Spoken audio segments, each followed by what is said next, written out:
Ya. Alhamdulillah, nih Mbak Uronyo, saudara-saudara yang dari Malaysia sudah tiba di Kuala Namu. Ya, 44 orang ya. Ya, 44 orang ya. 73. Ya, mantap nih ya. Nah, ini Aceh 73 ya. Oke. Belum Tambalangan. Ya. Yang Tambalangan anak sih baru kan? Oke, mantap ya. Ya. Mantap nih ya. Nyomi Aceh. Mana? Hidup Subah. Hidup Permabam. Hidup Permasa. Alhamdulillahirabbil alamin wassalatu wassalamu ala asrafil anbiya'i wal mursalin wa ala alihi wa sahbihi rasulillahi ajma'in. Alhamdulillah hamdan yuwafi ni'amahu wa yukafi'u mazidah ya rabbana lakal hamdu kama yanbaghi li jalali wajhikal karim wa 'azimi sultanik. Amin. Shalli wa sallim ala sayyidina wa maulana Muhammad wa ala alihi wa sahbihi ajma'in. Amin. Lana dhunubana wa liwalidayna warhamhuma kama rabbayana shaghira. Amin.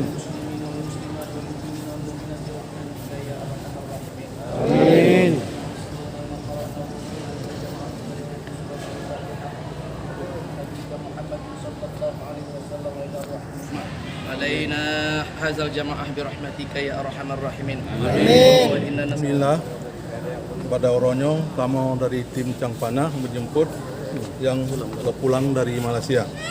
Dari jumlah dari pihak laki-laki 36 orang, yang perempuan 6 roh dan namanya 2 roh.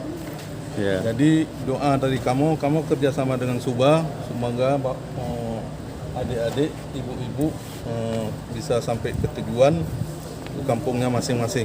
Amin. Amin ya Allah. Kami hanya di sini orang fasilitasi dari penjemputan dari Tim adat. dari tim adat Cangpanah yang sudah disampaikan oleh pihak Batam oleh Pak Zainal menghubungi kami. Nah, itu aja informasi dari kami. Ucapkan kepada Subah yang akan tempuh kamu dengan sukarela dengan ikhlas menanci dari pihak Permabam. Batam menanci yang akan terima kamu di Medanio tim adat Aceh Cangpanah. Ya. Kamu sangat berterima kasih. Ya. Anak ini membalas jasanya dalam masalah lagi tempuh kamu Dan permasabatan. dan permasabatan dan Subah. Oke, Mas. Menurunci. Oh. Nah sebagian anak kerja. Nah, kalau koin. Nah yang sebagian. Jadi ya Lampung nggak koin. Oh, nah oke. Apa Lampung? Dong alasan wong kampung berarti nak merempak Nurina. Oh benar. Oh kan rindu rindu. Oh kan rindu. Hei. Itu alasan orang kampung. Tidak menundra. Benar. Ya perasaan.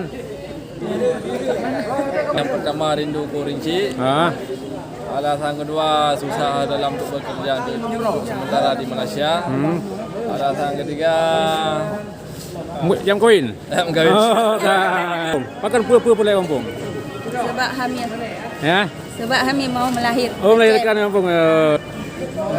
Rasa sukacita dan alhamdulillah yang dikirim dari Batam, dari Malaysia, Batam ke Medan. Ya, kamu dari tim Cangpanah siap untuk memfasilitasi turunnya. Nah, kenapa pulang kampung? Ah. Rindu sama anak lah. Oh, sama anak. Suami nggak rindu? Itu suami dekat Batam nak kantin 10 hari Oh, lagi. 10 hari lagi ya. Oke. Apa? Mau kawin?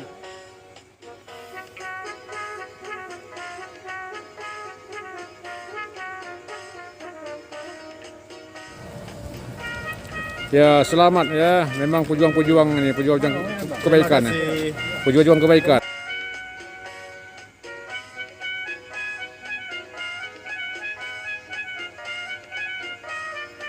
Subhanallazi sakhkhara lana hadza wa ma kunna lahu muqrinin wa inna ila rabbina lamunqalibun. Bismillahi majriha wa mursaha inna rabbi laghafurur rahim. Amin ya rabbal alamin. Ya.